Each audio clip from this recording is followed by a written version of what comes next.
રાજકોટ જિલ્લાના ધોરાજીના ભાદા જાડિયા ગામના હાલના સરપંચ અને આગળના તલાટી મંત્રી ઉપર ભ્રષ્ટાચારના આક્ષેપ સાથે તાલુકા વિકાસ અધિકારીને આવેદનપત્ર આપ્યું।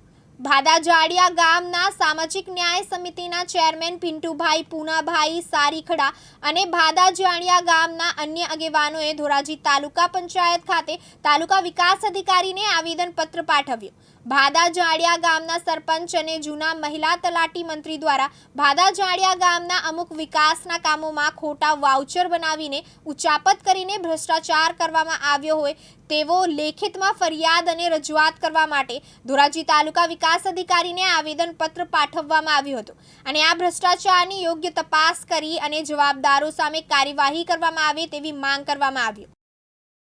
મારું નામ પિન્ટુભાઈ પૂનાભાઈ સારીખડા, ભાદાજરિયા ગામ ન્યાય સમિતિના ચેરમેન।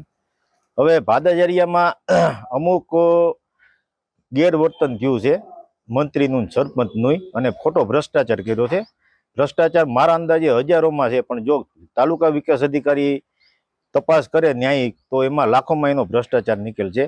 બેડાવાળા કેળો, ભાડેરના કેળા ત્યાં 27,000 રૂપિયાનું વાઉચર છે અને ભાડેરનો કેળો છે ત્યાં 14,000 રૂપિયાનું વાઉચર છે। તો આ અંદાજે મેં બધા ખેડૂતને મળ્યો તો એ લોકોનું એવું અહીંયા કોઈ ફેરો નાખેલ છે નહીં, એટલે અમે અહીંયા તાલુકા વિકાસ અધિકારી પાસે આવ્યા છીએ કે સાહેબ આમાં તમે ન્યાયિક તપાસ કરો।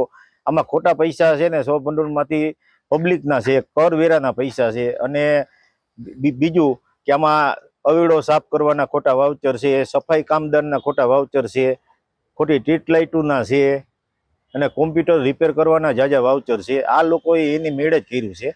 તો આમાં અમારી નમ્ર વિનંતી છે કે તાલુકા વિકાસ અધિકારી આમાં ભ્રષ્ટાચાર જે થયો છે ન્યાયિક તપાસ કરી અને સરપંચ અને જૂના આપણા મંત્રી શ્રી બેન ઈશિકાબેન ભીમાણી સામે કડકમાં કડક પગલાં લે એવી અમારી વિનંતી છે। નામ છે ભરવાડ, બરાબર।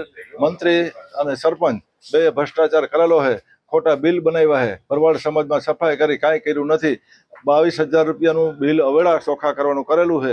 પછી માલમાં રોગ આવ્યો તો 18,500 રૂપિયાનું બિલ બનાવ્યું છે, એ ખોટું જ બધે બનાવ્યું છે અને ખોટી સહી લઈ લીધી છે। તાત્કાલિક તપાસ કરવી એવી અમારી માંગ। શું તમારી માંગણી છે દાદા? તાત્કાલિક તપાસ કરવી।